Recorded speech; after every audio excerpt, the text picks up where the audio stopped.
Terima kasih Bu Ardiati. Assalamualaikum warahmatullahi wabarakatuh. Waalaikumsalam warahmatullahi Selamat wabarakatuh. siang dan salam sejahtera untuk kita sekalian. Salam, Om Swastiastu, Namo Buddhaya, dan salam kebajikan. Yang saya hormati tentunya pengarang buku dari buku yang akan kita bedah pada hari ini, Mas Andreas Marioto, teman saya. Bukunya bagus sekali ini, Krisis Pangan, Sejarah, Penyebab, dan Jawaban Dunia. Sebuah sequel yang sangat tepat untuk nanti kita ingin bedah kira-kira apa isi bukunya. Kemudian tentunya saya hormati para narasumber, Pak Dekan Fakultas Pertanian UGM, Pak Dr. Jamhari SPMP, yang ini nanti juga akan membahas tentang potensi krisis pangan di Indonesia. Kemudian Pak Heri atau Mas Heri Priyatmoko, dosen Universitas Sanata Dharma dan alumnus S2 sejarah UGM, yang akan membahas sejarah krisis pangan di Indonesia. Nah, ini juga ada moderator Mas Agam Fatur Rahman, yang juga saya hormati tentunya para peserta webinar Kagama, yang hari ini, yang hingga saat ini saya bicara, ini sudah ada 255 partisipan yang hadir untuk bersama-sama kita mendengar terkait dengan buku yang nanti akan kita bedah bersama.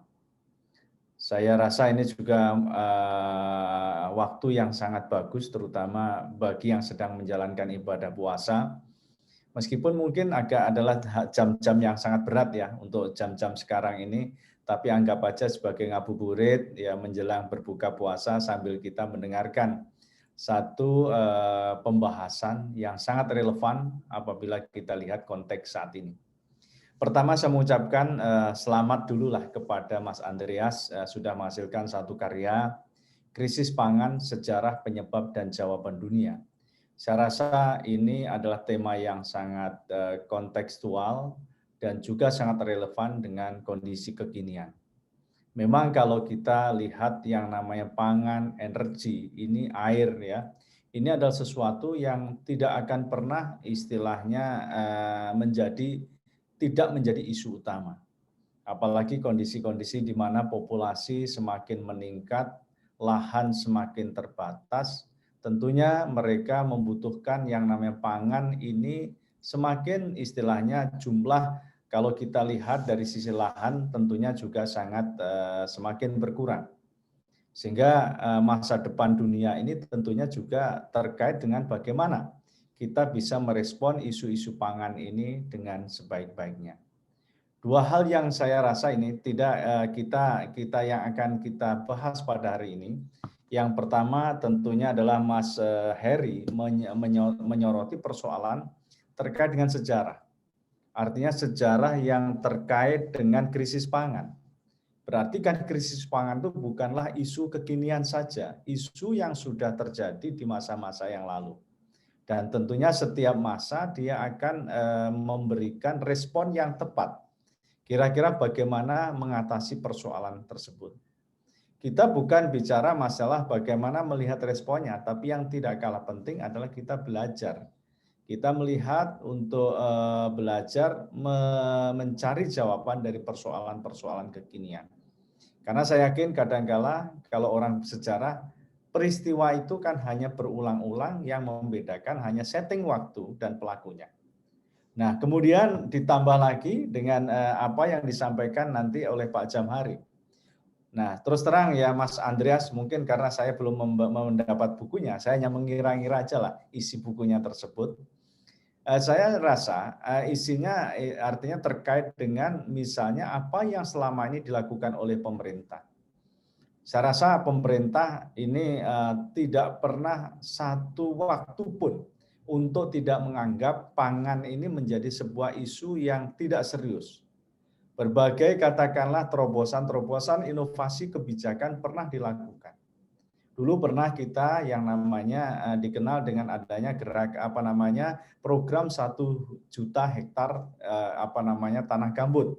kemudian juga ekstensifikasi, intensifikasi pertanian. Itu adalah sebuah katakan program-program bahkan jargon-jargon yang memang ditujukan bagaimana kita membangun yang namanya ketahanan pangan kita. Namun demikian tentunya itu banyak program-program tidak bisa optimal, tidak bisa berjalan dengan baik karena memang prakondisi kadangkala juga tidak mendukung. Nah, oleh karena itu tentunya apa yang nanti akan disampaikan oleh Pak Dekan bicara tentang potensi pangan, ini saya hanya melihat saja potensi terutama adalah mungkin juga merupakan kritik dari kebijakan-kebijakan yang saat ini dilakukan atau katakanlah yang telah dilakukan. Yang dilakukan misalnya sekarang adalah program yang dikenal dengan food estate yang memang ini adalah merupakan sebuah terobosan untuk tadi menjawab terkait dengan mungkin kelangkaan pangan atau krisis pangan yang akan terjadi. Program-program yang lain pun saya rasa banyak sekali yang memang memiliki semacam katakanlah konektivitas terkait usaha-usaha untuk membangun kedaulatan pangan. Misalnya ketika kita bicara program pedesaan pun yang itu artinya menggunakan dana desa. Ini dana desa pun juga salah satu prioritas yang ditujukan adalah bagaimana melakukan transformasi terutama perekonomian di desa yang mana agar yang namanya perekonomian tersebut bisa semakin kuat. Dan salah satu isunya adalah bagaimana tadi adalah desa-desa ini tangguh terhadap pangan. Nah, mungkin itulah yang saya rasa poin-poin yang menurut saya yang sangat menarik untuk kita diskusikan. Dan tentunya saya ingin setiap yang namanya aktivitas akademik yang dilakukan oleh Kagama ini akan memberikan kontribusi bagi perbaikan kualitas dari kebijakan yang akan dihasilkan. Selamat Mas Andreas dan terima kasih tentunya kepada Mas Heri dan juga Pak Dekan, Pak Jamahri dan Bapak Ibu sekalian. Mudah-mudahan forum hari ini kita betul-betul akan mendapatkan manfaat, terutama adalah bagaimana kita tadi belajar dari sejarah, setelah kita mengetahui dan kita melihat jawaban apa yang paling tepat untuk mengatasi problematika krisis pangan. Selamat mengikuti dan terima kasih. Assalamualaikum warahmatullahi wabarakatuh.